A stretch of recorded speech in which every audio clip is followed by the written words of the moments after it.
এই যে শুনছেন, হ্যাঁ, আপনাকেই বলছি। আজ সারাদিন তো খুব দৌড়ালেন, তাই না? ফোনের স্ক্রিনে তাকিয়ে, কাজের ভিড়ে আর ওই কাগজের নোটগুলোর পেছনে ছুটতে ছুটতে আপনি বোধহয় ভুলেই গেছেন যে আপনার একটু জিরিয়ে নেওয়া দরকার। একটু বসুন তো আমার সামনে। জাস্ট 1 মিনিটের জন্য সব চিন্তা এক পাশে সরিয়ে রাখুন। আজ কোনো উপদেশ দিতে আসিনি, শুধু আপনার সাথে কিছু সত্যি কথা বলতে এসেছি। আপনার কি মনে হয়, ওই টাকাগুলোই কি আপনাকে সত্যিকারের শান্তি দিতে পারবে? মানুষ বলে টাকা থাকলে বাঘের চোখও পাওয়া যায়। আমি বলি টাকা থাকলে হয়তো আপনি বাঘের চোখ কিনতে পারবেন, কিন্তু বাঘের মতো সাহস কি কিনতে পারবেন? দেখুন, টাকা হলো একটা আয়নার মতো। আপনার ভেতরটা যেমন, টাকা আপনার কাছে ঠিক তেমনই ধরা দেবে। আপনি যদি ভেতর থেকে দয়ালু হন, টাকা আপনাকে বড় হৃদয়ের মানুষ হিসেবে গড়ে তুলবে। আর যদি ভেতরে শুধু অহংকার থাকে, তবে টাকা আপনাকে একাকী করে ফেলবে। মানুষ বড় অদ্ভুত। তারা সারা জীবন টাকা জমাতে গিয়ে তাদের সবচেয়ে দামি জিনিসটা খরচ করে ফেলে। সেটা হলো তাদের বর্তমান। আপনি কি জানেন, আপনি এখন যে শ্বাসটা নিচ্ছেন, পৃথিবীর সব টাকা দিয়েও কি এই একটা মুহূর্ত আপনি দ্বিতীয়বার কিনতে পারবেন?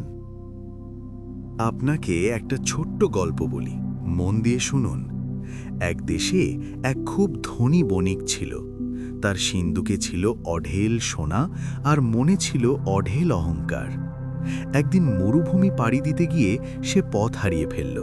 তার সাথে থাকা জল আর খাবার ফুরিয়ে গেল।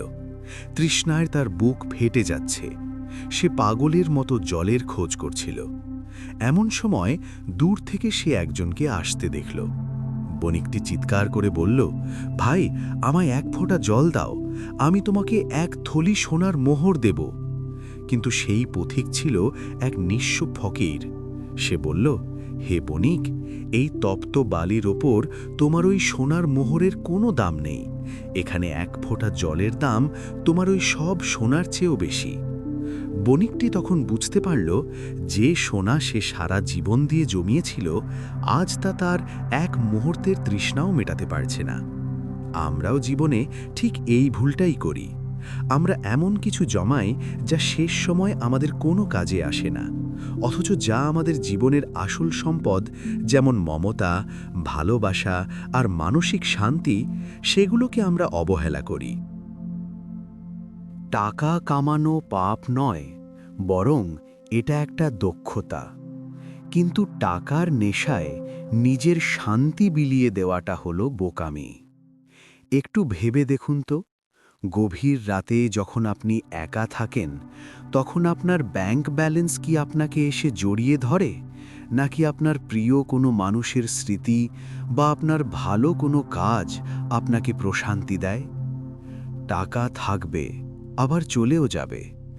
আজ আপনার পকেটে আছে, কাল অন্য কারো পকেটে যাবে। এটা একটা বহমান স্রোত মাত্র।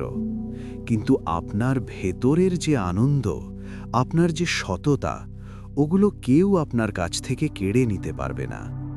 ওটাই আপনার আসল ফিক্সড ডিপোজিট। অনেক রাত হলো, আপনার শরীর আর মন এখন বিশ্রাম চাইছে। আজ রাতের জন্য সব হিসেব নিকেশ বন্ধ করে দিন। ওই টাকাগুলো কাল সকালেও থাকবে, কিন্তু আপনার এই মূল্যবান ঘুমটা নষ্ট হতে দেবেন না। চোখ দুটো বন্ধ করুন, ভাবুন আপনি অনেক হালকা হয়ে গেছেন। আপনার ওপর কোনো দায়বদ্ধতা নেই, কোনো ভয় নেই। আপনি এখন এক শান্তিময় জগতের যাত্রী। ভালো থাকুন, শান্তি